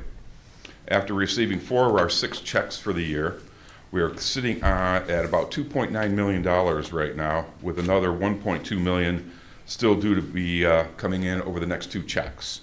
Budget amendment increasing this line item by $970,000 from $3.2 million to $4,170,000. We'll put the budget closer to actual when all is said and done. The other part of revenue sharing is the CVTRS, which is the county, village, township revenue sharing piece. And again, when we put budgets together, the county doesn't have their budget prepared for the second 6 months of our year. So we basically take a conservative approach, and we only budget what we know. Typically, and it has been holding pretty strong here for the last few years, they wind up supporting that for the next 6 months. So this is just a smaller adjustment, but it's still about $65,000 that I want to add into the CBTRS revenue sharing line. Sales, cemetery miscellaneous. This one, I know it's a smaller account, but that particular account covers the Saturday, Sunday, and holiday fees, along with tent and chair rental. We haven't really put a whole lot of effort into budgeting this line. We put $1,000 out there. Well, it's been coming in at 6, 7, 8, 10. So I took a harder look at it for 2023 when we put the budget together, and we did bring that up. But for this particular year, 2023, it's running around $6,600, and that's what the recommended budget amendment is at this point. The second one that deals with the cemetery is the sales niche area. That's been coming in stronger as well. We're currently running about $6,000 over, and that would be the recommended budget amendment at this point as well. Those are the only revenue adjustments at this point, so I'm going to move into expenditures. The first one is contractual services, the NRIP program, which is a neighborhood road improvement program. We have $200,000 budgeted out there. There is no activity this year with the exception of one, the Wingate subdivision, which you guys just awarded last meeting for around $6,200. That piece is probably just going to come from the $50,000 that we typically get from the police. And so the remaining $150,000 can just be eliminated for the year. Yes, sir. When you say eliminated, does that mean that we're not going to be accumulating money in the road repair fund? Doesn't mean that at all. Where does eliminated? I don't know what It's eliminated. just reducing. It's just reducing that line item, that expense item, from $200,000 down to $50,000 for the year. That's all it is, because we're not going to need it. We're not going to use it for this year. And if there are any larger projects that come up, say next year, that exceed that $200,000, yes, the board can go back and they can pull those dollars from prior years and bring them forward. So that's not being just reallocated. It Not could at be all. accumulated. Not at all. Okay. Yeah, it's just being eliminated for the year. That's all, because we don't need it. Okay. Okay. Thank you. Good question. Any other question, board members? He's not finished yet, is he? No, I'm not finished. Oh, I'm sorry. No, that was just that Sorry, one. thank you. Nope, that's Ron. okay. All right. Moving on to wages full-time in the clerk's department. It has exceeded budget by approximately $20,000. There's a variety of reasons for this. We had payouts for the deputy clerk and the AP clerk, and then we also brought in their replacements, so we had double pay as well that was going on. So basically what we're looking at here is about a $20,000 adjustment along with the payroll taxes that go with it, which is another $1,530. So the total amendment would be $21,530. The elections department. This one's a little more confusing, but they handled 4 elections in 2022, has exceeded budget and wages overtime by $8,000. The wages part-time employees is coming in under budget by at least $20,000. So the $8,000 can be moved and put into wages overtime to cover that shortage. So that's just a simple adjustment from one line item to another to cover that shortage. Also within the election department, small equipment account. Verity workstation upgrades came in at about $8,000, of which $4,200 was budgeted under equipment repairs and maintenance. However, a portion of that $4,200 was used for December 2022 election equipment maintenance, leaving about $3,300 there. But that is also available to be transferred to the small equipment account. This still leaves the small equipment account about $5,200 short and is the recommended budget amendment after the $3,300 budget adjustment. Within the Human Resource Department, a part-time employee was hired during the year to help with scanning of documents into OnBase. However, there was never a budget amendment ever done for this. Ooh, here.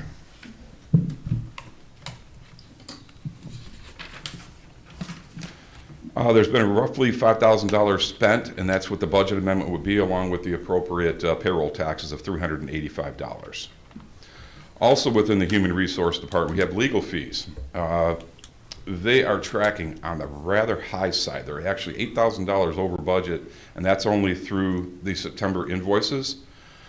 I have no idea how those next 3 months are going to come in, so to be on the safe side, I just want to put an amendment out there for $25,000 and hope that's going to be enough to cover it all.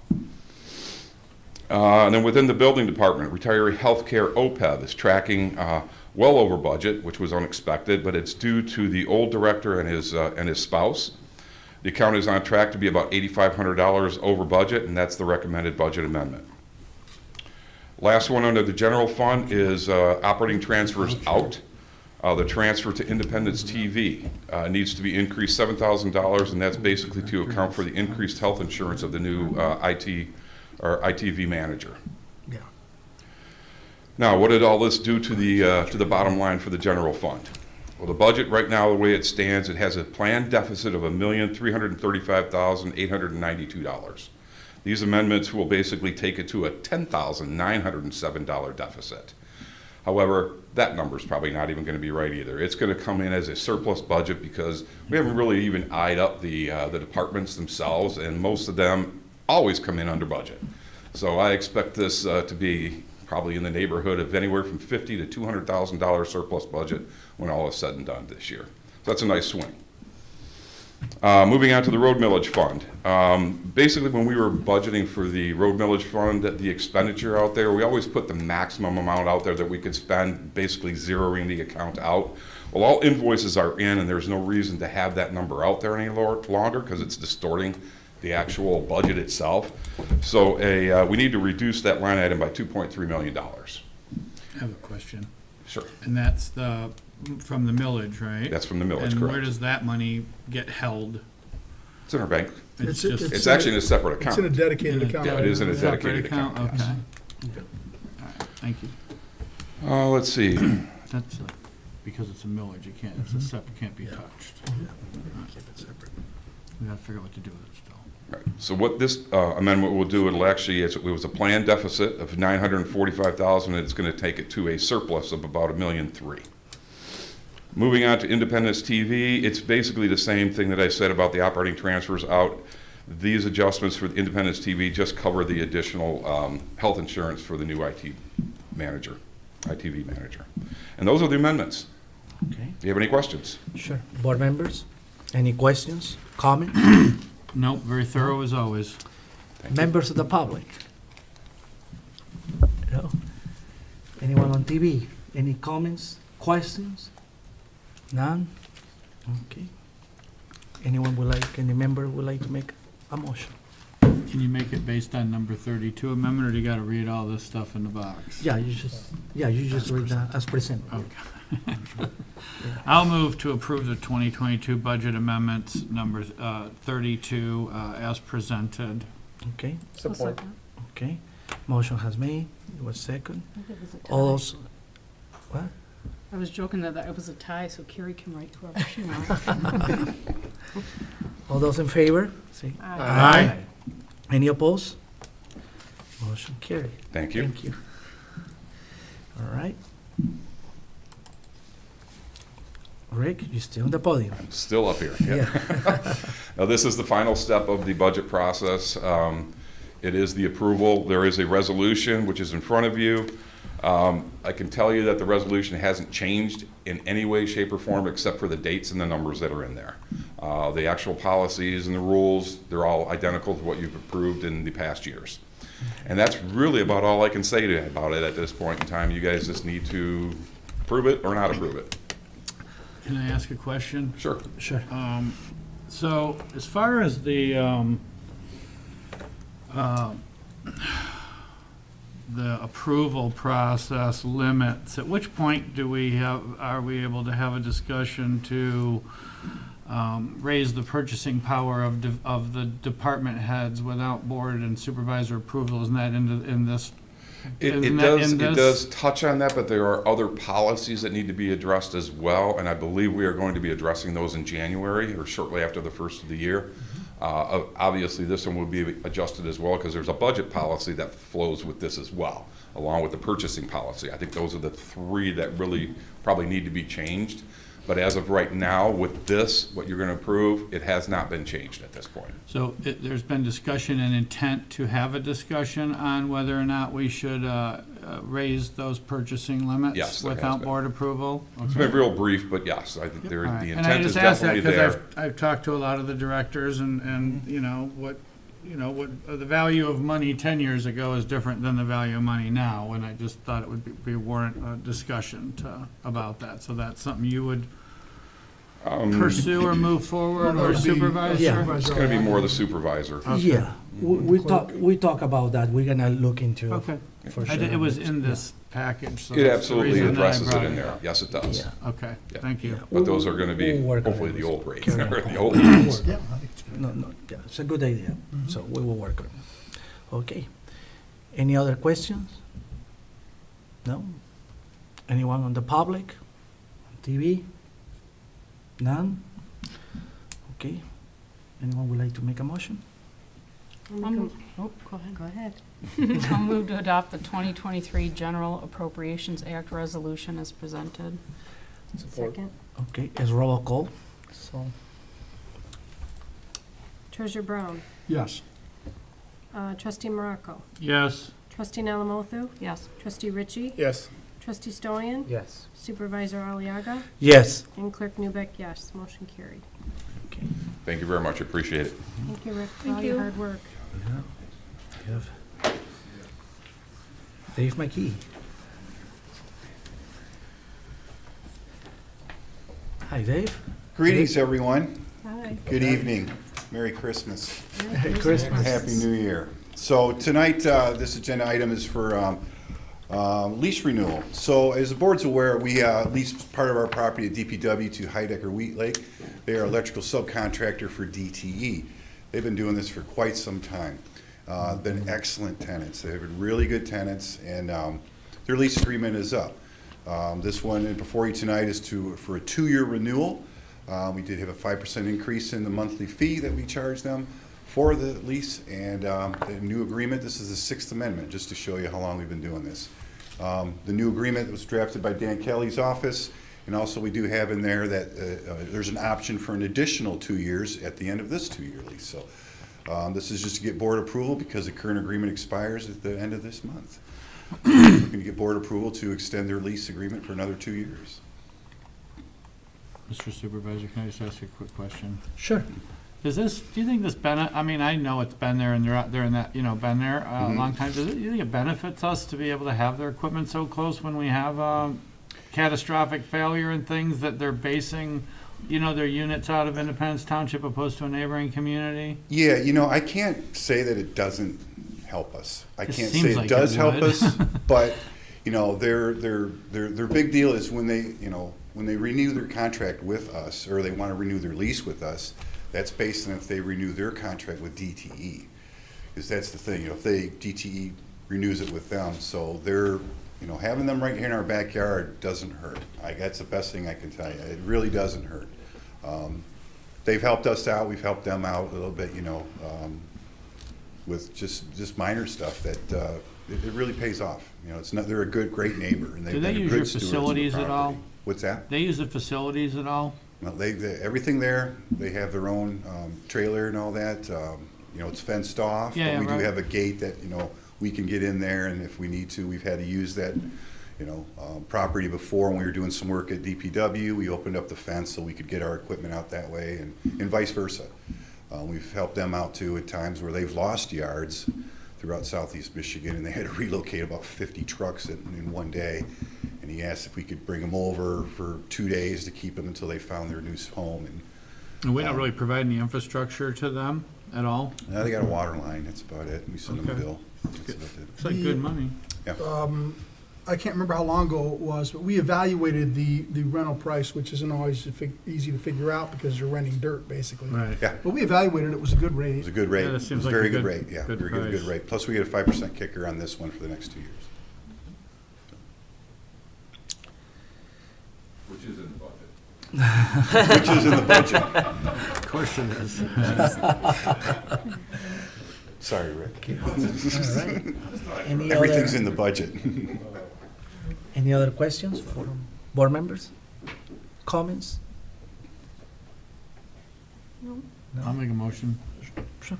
Let me see if anyone in the public or on TV would like to say. None? All right, trustee Morocco? I'll move to approve the Sixth Amendment to premises license agreement between the Heidecker and Wheat Lake Company of Reed City, Michigan, and the Charter Township of Independence, effective January 1, 2023, and terminating on December 31st, 2024, as presented, and direct the supervisor to sign the agreement as the authorized representative of the township. Second. Okay. Motion has been presented and seconded. All those in favor? Aye. Any opposed? Motion carries. Thank you. Welcome. Next. My next Mikey? agenda item is the emergency repair that we did on a safety path. So just to give a quick background, this is an informative thing for the board, but we wanted to be full disclosure on this. Approximately 3-4 weeks ago, we had a car leave the Sashaball Road and struck our safety path, our boardwalk safety path along Sashaball by Independence Oaks. Your board pack, you can see some pictures right there, and we really weren't sure if there was any structural damage underneath, because that's the boardwalks has lots of pilings that go down, and we got to make sure that it was that was okay. So we needed to get that fixed. So I conferred with the supervisor right away, and we got the green light to get the repairs going right away, because people were still using it, and we had to try to block it off, and it was very difficult to do. So we initiated the repair immediately. It was as an emergency repair. And for you, the board tonight, to inform you of that, plus there is a budget amendment, Rick, that we're going to do, move a little bit of money around from pathways to repairs. So there was not an amendment, it's just an adjustment made. We're just going to move a little bit of money from one account over the other to cover this expense for this repair. The repair is complete. Kevin left, he's got the pictures. I was going to show you some pictures of the repair, but all the repairs are already complete and it's back in service, so it was actually done early last week, or middle of last week, I'm sorry. But we wanted to come to the board just for full disclosure of what we did, and we knew to do this budget adjustment to stay in compliance with the procurement policy. Maybe just forward us the final invoice, if you've got that, Yes, for insurance. yes, Thank we can do that. Trustee Ritchie? Yeah, I guess that's what I was gonna ask when you brought up the word insurance. I was wondering if the township has insurance that would pay for this, so we're not taking money out of the safety path fund for this repair, or are we recouping insurance money from the driver that We do ran off that. the roads? We've got great communication with the sheriff's department, and then anything like that, if we have street lights that are hit, or safety paths that are hit, or things like that, they're very good about getting the driver's insurance information, that we do pursue it to recoup that. We do that normally, but in the meantime, we have to get this fixed immediately, so we do use the funding from repairs in the safety path budget to get it, and then we go after the insurance companies for the property owner, for the people that caused the damage. So we're approving an expense to the Safety Path Fund, but it's, we're hoping to get reimbursed for that Correct. money as well. Hopefully they had insurance, we get the information and we turn it over to MIRMA, Correct. and they do their thing and we go from there. So the money that comes in, if we say we recoup from an insurance company, it does go back to the Safety Path Fund, right? No. Okay. Yep. Yes. I was just gonna ask if you could, say what the MIRMA stands for, just for Oh, I'm public. sorry, Michigan That's okay. Municipal Risk Authority. Okay. Correct. Thank you. They are essentially our insurance company. And Clerk Newbeck does a fine job with dealing with them. We have a few things in the fire, and we're working with them. Sorry, Michigan Municipal Risk Oh, Authority. that's okay. Too many acronyms.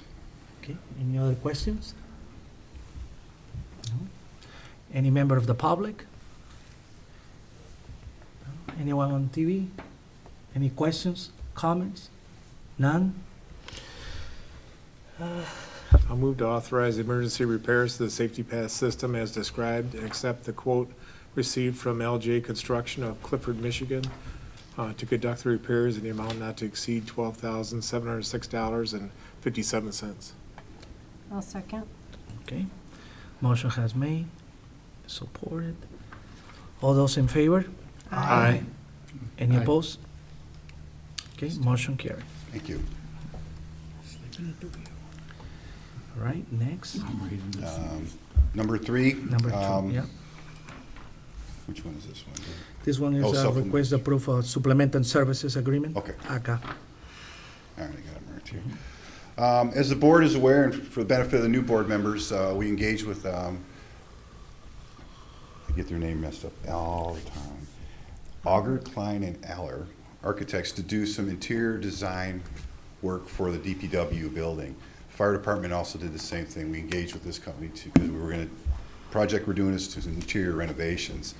So in the original scope of work that we got, that the DPW got for this, was for $58,700. As they moved along with the process, they've noticed that the DPW building is quite, it's cold, old inside, and they found some other things that need to be done. It wasn't part of the original scope. So before you tonight is to just do a supplemental agreement to the original contract for an additional $7,000 due to the other things that they have to look at that are not part, were not part of the original scope of work for the architectural design that need to be done because they have discovered that they are in worse shape than they thought. We thought we could save some things, but evidently not. Plus, there's also to get a design for some furniture and interior furnishings for the building too as well, for the offices. So there's no budget. This is still within the budget of the original budget we set aside for this. So, but we want to come to the board and get approval for this additional $7,000 for the supplemental agreement. If you recall, the fire department had to do something similar a few board meetings ago. Okay, board members, any questions, comments? I would just like to say that I was fortunate enough to tour the facility not too long ago, and I can concur that it's in need of repair. The building is very outdated and very getting dilapidated, you know. I support what at this point, what you're doing to proceed forward along with the fire station. I toured that too. I think it's an eye-opener to see these facilities. I mean, I see them from the outside and they don't look so bad. You get inside them and you get a whole different idea of what you're really looking at. So I would encourage anyone that hasn't toured them, as these architectural plans and drawings come into, reality, and then you're going to be asking for all the money to do it. You really got to see what we're working against, and I think that that's going to help us get to a better place. I appreciate that. That's Pictures couldn't have don't said it do better. it justice. You really got to kind of go walk through the place and see. And it's a pretty old. They're both pretty old facilities actually. When you get inside them, so. I will say this, we got our money's worth of what we have right now. Okay? Township got its money's worth, but And I agree with you, Sam. we're really Absolutely working at it. agree with So that's what this amendment is, to help us move that process along a little bit today. Any other comment? Questions? No? Okay. Anyone would like to make, well, any public comment? Anyone on TV? None? Would like to make a motion? I'll make the motion, Okay. sure. I'll move to approve the proposal for professional supplemental services associated for structural engineering support for new rooftop units and lintels for new openings and masonry, plus the addition of an interior furnishing design coordination as submitted by Auger Klein and Aller, AKA Architects, Inc. of Rochester, Michigan, in an amount not to exceed $7,000, and direct the supervisor to sign the proposal as the authorized representative of the township. Support. Okay. Motion was made and supported. All those in favor? Aye. Any opposed? None? Right, motion carries. Okay. Thank you very much. So I'll entertain you one more time. One thing left. All right, Okay. I'm sorry. All right. Can I continue? You want, Oh, was your question? sure. I'm sorry. Sure. Would you like to recess? Or can he Okay. continue? Yeah, you can continue. Oh, it's up to you. You want to take a recess? I know. I would like to take a recess for Yeah, 5 minutes. Yeah, Okay? no worries. Okay. You guys okay with that? Yeah. All right, thank you. All right, just 5 minutes is all. Yeah.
Okay, Dave?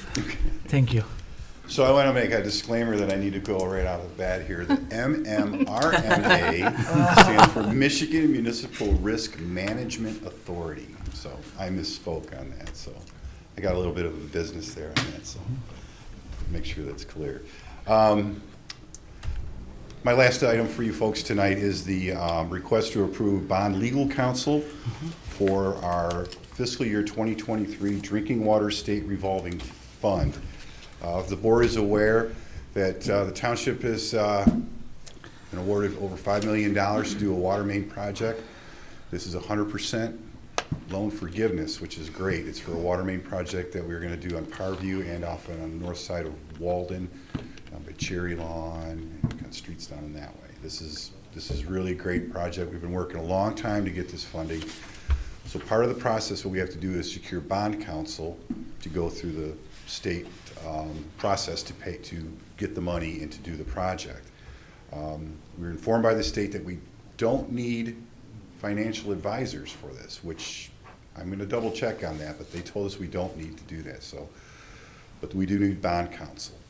So to get bond counsel, we went out for bid for bond counsel. This is very similar to the other projects that we did with the CWSRF, which was the Clean Water State Revolving Fund, which is the sewer side of things. This is the water side of things. And we went out for bond counsel for that as well. Did the same thing for this program right here.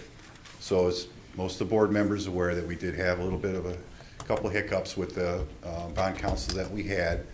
They did submit again for this one. It's a fine company, but what really put us over the edge on this was that the firm that I'm recommending tonight to the board for approval, they have been taking a proactive approach, and in their packet, in your packet, you can see in their proposal that they have also reached out, and they also the bond counsel for the only other community in the state of Michigan who received over $7 million, and it's for the exact same projects we're doing to do water main extensions and all that.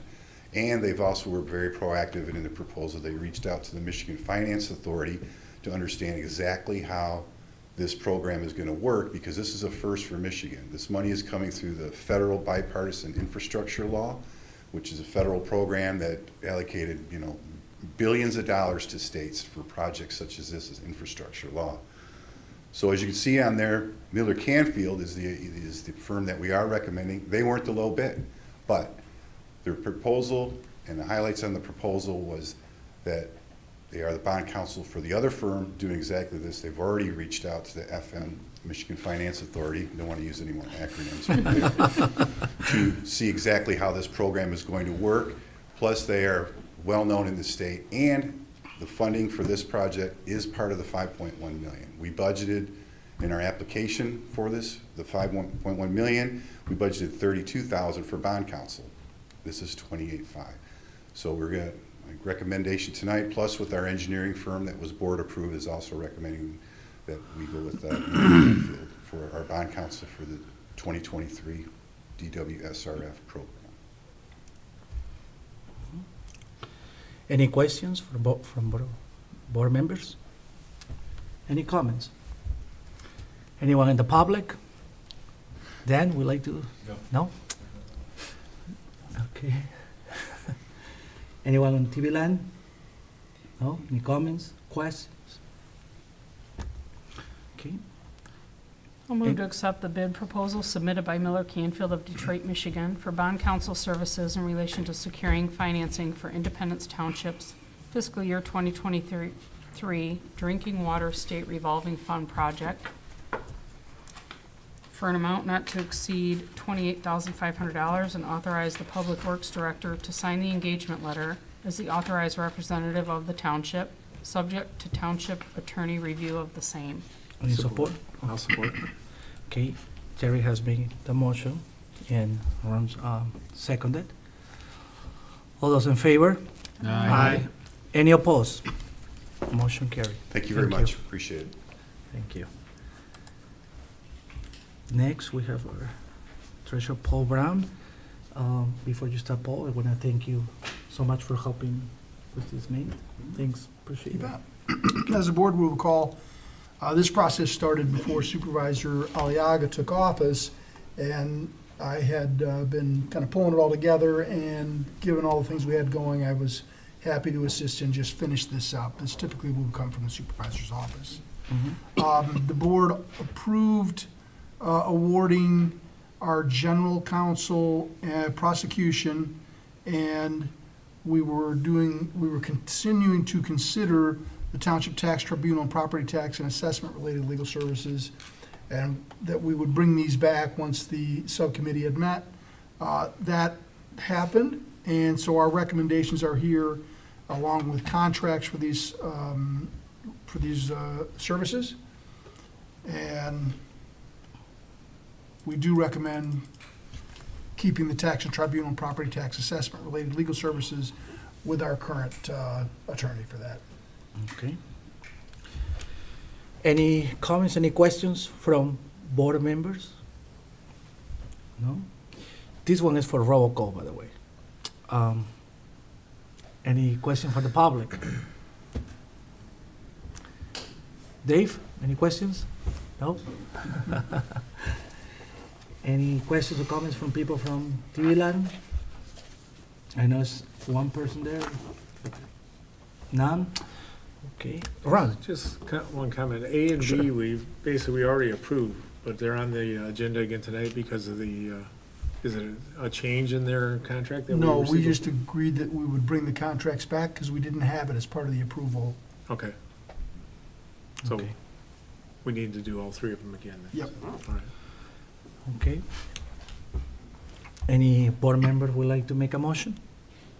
I'll move to accept a proposal received from the Kelly firm of Auburn Hills, Michigan, for Township General Counsel, Labor and Employment Legal Services as presented, and approve the agreement between the Charter Township of Independence and the Kelly firm PLC to enter into a 2-year fee-based agreement effective January 1, 2023, with the option to extend the agreement for an additional 1 year upon mutual written consent, and direct the supervisor and the clerk to sign the agreement as the authorized representatives of the township.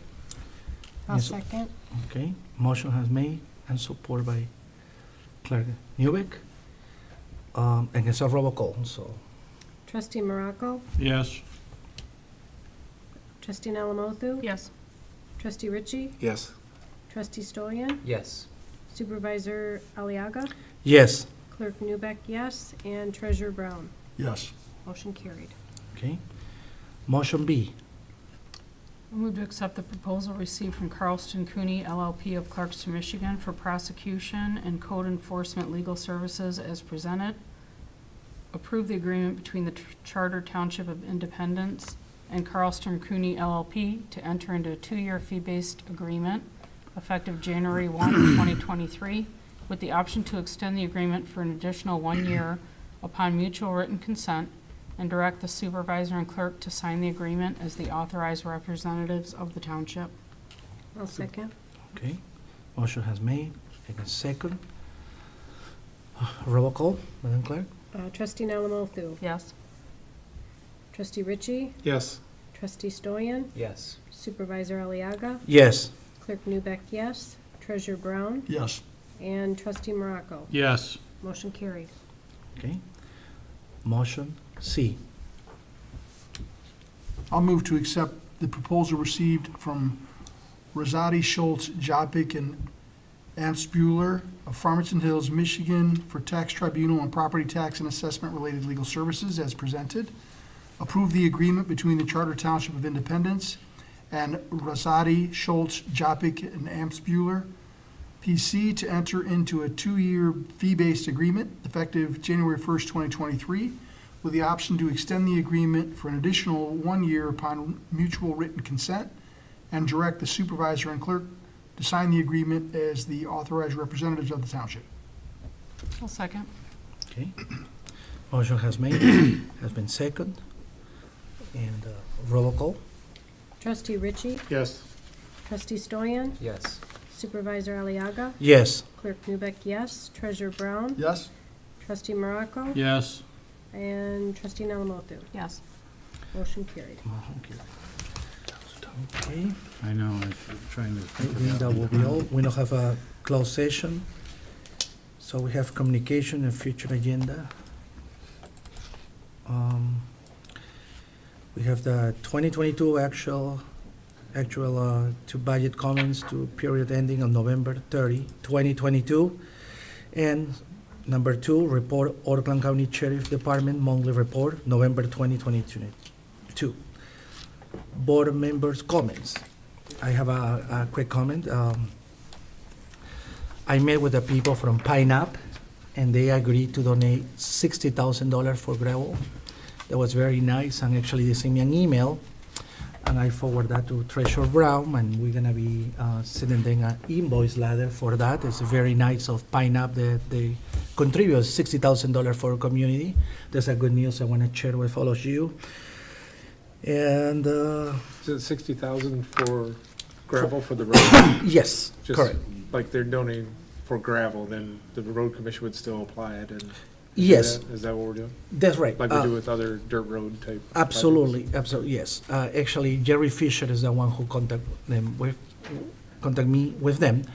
And we call, actually, I talked to Rick Jagger, he called the Oakland County Road Commissioners, and they says that they will obviously help us to the gravel, all that. Yes, they will contribute with that and all that. I'm glad they followed through on that, because that was actually part of the agreement with granting them another exit onto Clarkston Road as well, that they would participate in that.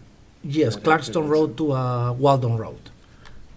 Well, It's it what they said. Just exits on the north side of Pine Ave to Clarkston Road. Yes. We allowed them this extra, like, emergency exit Okay. for the Oakland County Sheriffs to utilize and everything, so. Yeah. Well, that was. Good job, David, getting the money, though. Thank you. Yeah, no, absolutely.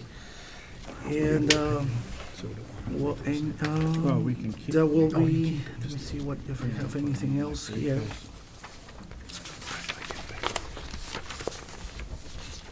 I think that will be all. Any other comments from board members? Yeah, I'd like to make some comments. Sure. And it pertains to the December 8th Planning Commission meeting. I'm sure that, I would hope that all of you watched it. It was very controversial. The behavior of Chairman Brent Savandant was extremely concerning to me and others that I talked to. For those of you who didn't watch it, basically my character was attacked for 15 minutes before hearing a case on the commercial building on Walden Road, which I felt was completely inappropriate. And I'm going to tell you why, because he took 15 minutes to tell you what his thoughts were. Before the accusation started, the chairman asked the attorney at the meeting to see if she could collaborate whether or not me contacting the planning commission by email was unethical. The attorney at the time from the Kelly firm replied that she could not confirm nor deny at that time whether or not it was inappropriate. Chairman Savandant at that point decided to make the decision himself for the commission and proceed to portray me as being unethical, along with accusations that the supervisor was also complacent in my supposedly improper behavior and that potentially 4 members of the board didn't know any better. Since 3 were appointed and not elected, if somehow that made a difference, according to Chairman Savandant, as he also threw out words like corruption and inappropriate behavior in his presentation. Trustee Ritchie stated that he thought it might be inappropriate and immediately contacted Treasurer Paul Brown. I'm not sure why that chain of command was followed. Brian Galley, the non-resident on the board, stated he called Brian Ottman, the Director of Planning, and voiced his concerns. To my knowledge, no one ever contacted the supervisor or the attorneys like protocol would direct. Now, Trustee Ritchie, Treasurer Brown, Director Ottman all have the authority to consult legal, but apparently did not prior to the meeting. If they did, I'm not aware of it. The letter should have been read into the minutes as a late submittal if there was a concern, so that the petitioner and the residents would know what it was, but it was not. So the accusation that sparked multiple motions that were outside the authority of the commission were based on a letter that was never even shared with the public. And I believe that was to protect the chairman's narrative that I was doing something inappropriate. The first motion that the planning commission had no authority to make was for a legal opinion on whether or not what I did was inappropriate, which the planning commission has no authority to do. Then another motion demanded that the appointed and elected members of the township board, who are their superiors, immediately take ethic training, which again, the planning commission has no authority to make such a motion. My concerns are not only the unprofessionalism shown by Chairman Savinat, but also that the other commissioners, board members, consultants, that were made aware of this tact just let it continue. I was very surprised that no one in the room knew that these motions being made were not, there was no authority to make such motions, and sat quietly while the attacks continued. If they would have followed proper protocol, they would have found out that I did in fact contact our legal team before writing the email. And that all could have been avoided, but I don't think that that was going to fit their narrative of attacking me. My letter that was kept secret, it pertained solely to an architectural feature of a building, and in no way was meant or mentioned anything about the actual project moving forward or not. It simply outlined the fact that the approval of the building was against all past practices in the township and my 20 years of experience of transitional architectural zoning, and the inappropriateness of the planning commission to approve a 3-unit strip mall next to a residential home, which has never been done that I'm aware of in the 20 years that I served on the planning commission. Their approvals had lapsed, and I felt it was an opportunity to let the planning commission know that maybe they could do something about making a better decision before the building's built. And we all realize what a bad decision it was to approve that architecture, not the project. But of course, the problem I have is that the letter was never read into the minutes, which I was the chairman of the planning commission for years and years. I've been on it 20 years. We regularly read the information. I felt that it left the township open for lawsuits when the chairman of the planning commission is portraying improprieties and unethical behavior in front of a petitioner with no basis, and then providing them with the letter at the meeting without letting the public know what the letter said. So I just want to make it clear that I don't answer to the planning commission, and I don't answer to anybody on this board. I answer to the residents of the community, and they are my priority, and the ones that are affected by this project and its nonconformity to the area. I do want to say that if there's any residents in the township who think that it was inappropriate or want a copy of the letter, I would contact Jose, our supervisor, Jose Aliaga, and his office, so that any correspondences can be recorded through his office. And also, that I'm not going to say that I didn't over the years get worked up on things that I was passionate about, but I did it as a resident, and I've never behaved in that unprofessional manner as a representative of the township, as the Chairman Savinat did at that meeting. And it was very disappointing to see that. That's all. Okay. Thank you. Trustee Brown, Treasurer Brown, sorry. Just two comments or corrections for me. I received no calls from Trustee Ritchie. I don't know where you got that information. He said it at the meeting. I didn't receive a call from Trustee Ritchie regarding that. Okay. I can only say that he So said it at the meeting. I never interrupted you, and I Okay. appreciate the same courtesy as I speak. Okay, very good.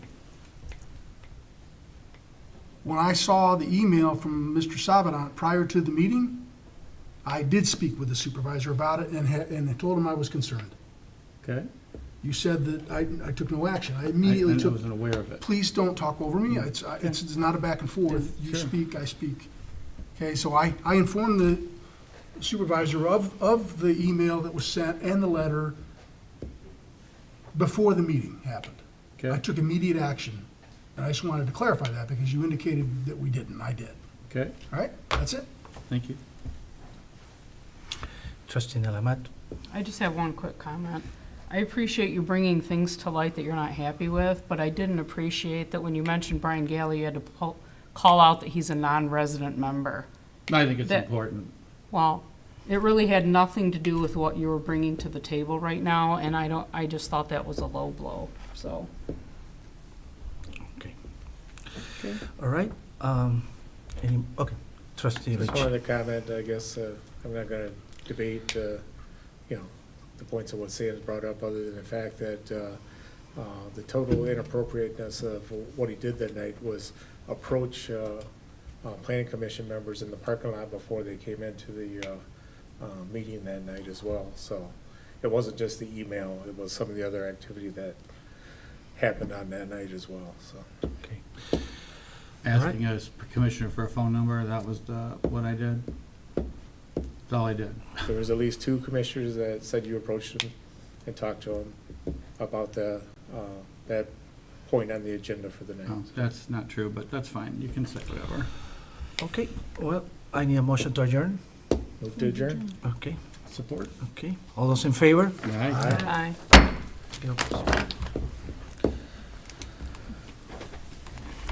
Okay, thank you, guys.